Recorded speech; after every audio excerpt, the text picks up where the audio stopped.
un moment très très fort pour nous, ce deuxième pilier, où il permet d'accompagner les agriculteurs vers la transition agroécologique. Et donc d'y avoir des moyens financiers, techniques, c'est hyper important. Et donc nous, on le voit sur plusieurs leviers.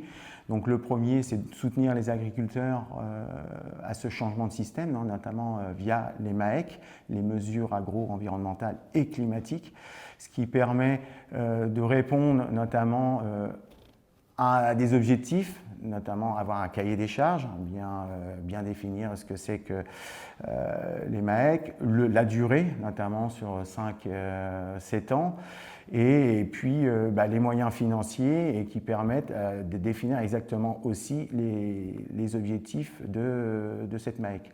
C'est d'accompagner aussi financièrement les producteurs. Moi, j'appelle ça chercheur, mais ça pourrait être agriculteur innovateur, c'est-à-dire de mettre de l'expérimentation sur son exploitation.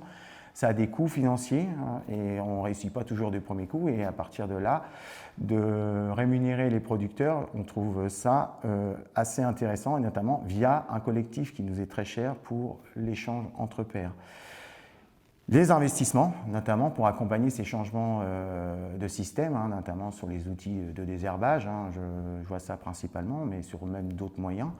Et ça nous est cher aussi. Et puis sur la partie aussi accompagnement, parce que de l'échange entre pairs, ça s'accompagne dans un groupe, et notamment par des structures qui permettent de nous organiser, de nous aiguiller et de pouvoir nous exprimer entre pairs pour, de façon, une personne a fait une expérimentation et peut servir à d'autres agriculteurs.